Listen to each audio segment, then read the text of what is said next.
안녕하세요, 안석훈입니다. 오늘은 미국의 싱글스탁 레버리지 인버스 ETF 회사인 렉스쉐어즈의 스캇 에이책 모시고 트럼프 대통령의 상호 관세 발표 이후 증시 전망과 투자 전략에 대해서 말씀 좀 나누도록 하겠습니다. 자, 오늘 자리해 주신 스캇 에이책 렉스쉐어즈 CEO이시고요. 간단하게 자기소개를 좀 부탁드리도록 하겠습니다. Sure. My name is Scott Asaychek. I'm the Chief Operating Officer of Rex Financial. We oversee a series of levered and inverse single stock ETFs. Notably, we were the first ones to do 2x Tesla, 2x NVIDIA, Right. 2x MicroStrategy. We were the first ones to do those ETFs. Very famous in Korea. Yes.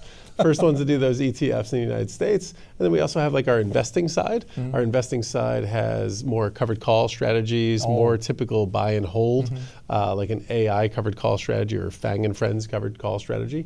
So we're constantly looking to innovate. We're constantly looking to do interesting things, whether it's on the trading side, first to market kind of products, or on the investing side, something that we would want to hold ourselves or our family would want to hold. 그러면 이제 질문을 통해서 뉴욕 증시 그리고 글로벌 증시에 대한 전망과 투자 전략 알아보도록 하겠습니다. 자, 첫 번째 질문입니다. 트럼프 대통령의 상호 관세 시행을 한 지 이제 하루가 막 지났습니다. 미국 경제에는 어떤 영향을 미치고 있는지 한번 물어보도록 하죠. Yeah, it's weighing a great deal on the U.S. economy. What people were expecting, it seemed like the market was kind of pricing in this like maybe like a blanket 10% for everybody. And when it turned out to be much more than that, it became a big deal. So the initial reaction was a pretty major sell-off. The NASDAQ was sold off 4%.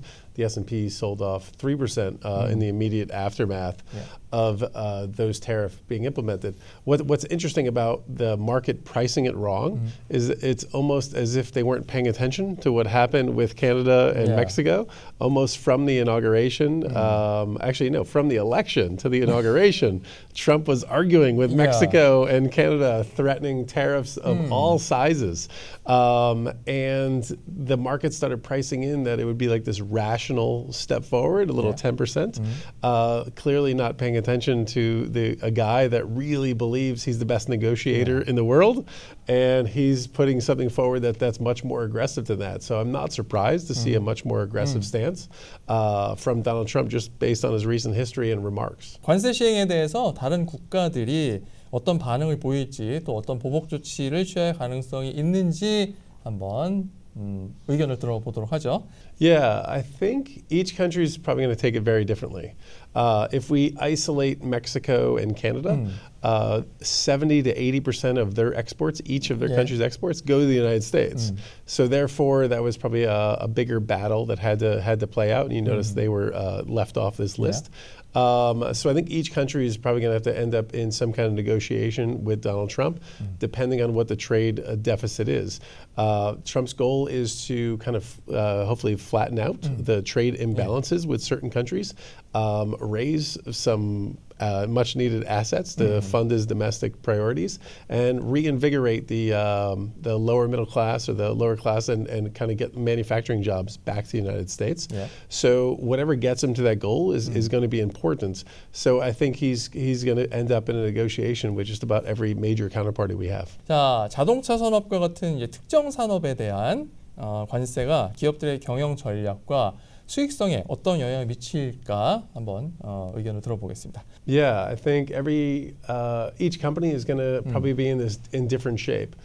Specifically as it relates to U.S. autos, it's interesting. Trump's basically started a blanket 25% on all cars exports, regardless of where they're from.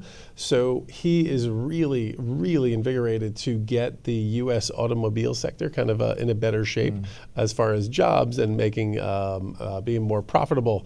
The auto union president who voted for and had his members vote for Kamala Harris has come out and very much in favor of Donald Trump's approach on the automobile sector.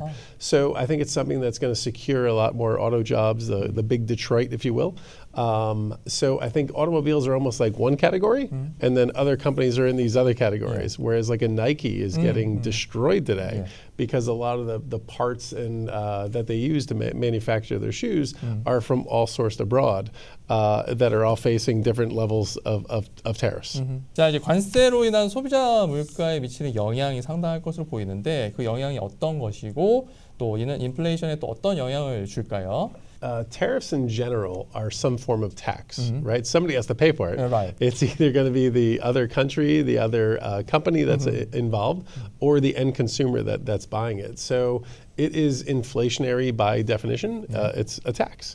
So it'll be interesting to see what happens with consumer spending, which in the United States has already been declining quite a bit for the year to date. The consumer has felt uneasy. The United States right now is an economy where the upper class, the 125,000 and more, that is footing the bill for their spending. They're the only ones really spending at the same levels they've been. So it'll be interesting to see at what point will we start to see a pullback from them, and that'll have some major ramifications on our economic data. I mean, right now it hasn't been great lately. We have this like stagflation kind of thing going on, where we're like the economy's not really expanding, and prices are still going higher. So it's going to be fascinating. 상호환세 시행으로 인한 불확실성이 장기적으로 어떻게 해소가 될지 그리고 이는 글로벌 경제에 또 어떤 영향을 미칠까요? Yeah, well, I feel like since Donald Trump has been inaugurated in January, we've all lived in this uncertain territory. Right. He campaigned about tariffs. He said after he got elected, tariffs are my favorite word, or whatever he would say. So now we're finally getting some of the uncertainty taken off the table. We know what we're starting with. And I do think there's going to be a period of negotiation. You saw countries like Israel just eliminate tariffs against the United States, which is actually a little bit deflationary, if you will. So he has a lot of countries to have negotiations with. Right. So I think it's going to be we're still going to live in this fog. There's we have a starting ground though. It's not no longer is it 10%, is it 50%, is it 25%? We have a starting ground of a baseline 10% and then half of whatever everybody else has. Like for Korea, the White House posted they tariff United States goods at a 50% rate. I'm not sure if that's accurate or not, but it was on it was on Donald Trump's board. So we're starting with 25% with South Korea. So at least where we start. So a little bit of that certainty is starting to come in place. 국내 투자자들이 지금 미국 기술주 그리고 이제 레버리지 상품에 많이 투자를 하고 있는데요. 비중을 많이 갖고 있는데 관세 시행에 대응하기 위해서 어떤 전략을 앞으로 취하면 좋을까요? Yeah, diversification. Diversification is a good thing. I think understanding how a gold could fit in your portfolio, how European stocks are doing pretty well. I was looking before at an ETF called EUAD. It's a European defense stock. It's one of the best performers of the year. So I've been joking on this trip that a good diversified portfolio for the last 5 years has been the S&P and NASDAQ and nothing else.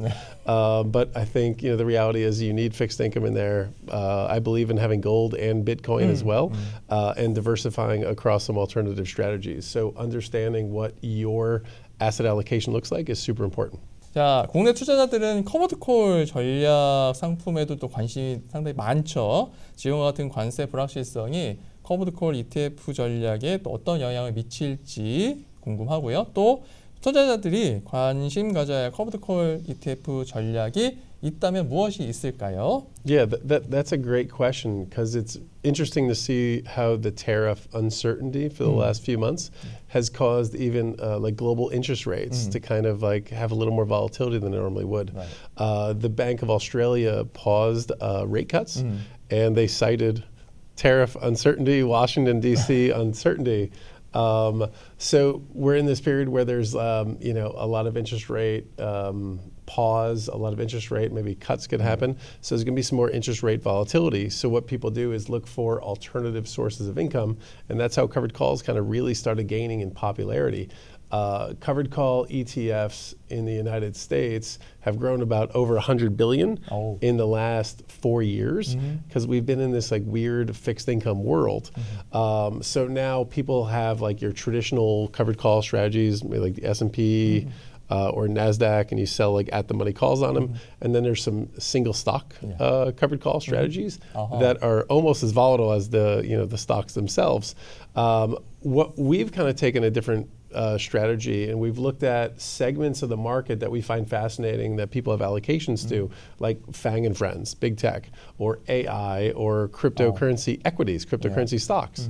So we take those interesting segments and we sell volatility on each one of the stocks instead of on the index basis. So what that allows us to do is allow for more growth potential and also higher income. So we're kind of taking like the best of both worlds of what's going on in the covered call space. And I believe we're the only firm that has been doing this. So we have products that are yielding 25 to 40%, and you're still staying invested in big tech, you're still staying invested in AI. And if you think about it, those kind of yields can act as a risk mitigator. If the stocks start going down or the portfolio goes down, you're getting 2 to 3% per month to kind of buffer yourself on the downside. 자, 마지막으로 한국 투자자들에게 하고 싶은 조언이 있다면 한 말씀 부탁드리겠습니다. Yes, understanding fully what you're investing in. Not necessarily chasing just a return. And when you are day trading, especially stuff that might be in another country, having an exit plan for profitability or for on the loss side as well. So really managing investments is super important. And understanding how diversification works. I think we've left this place where 7 stocks rule the world.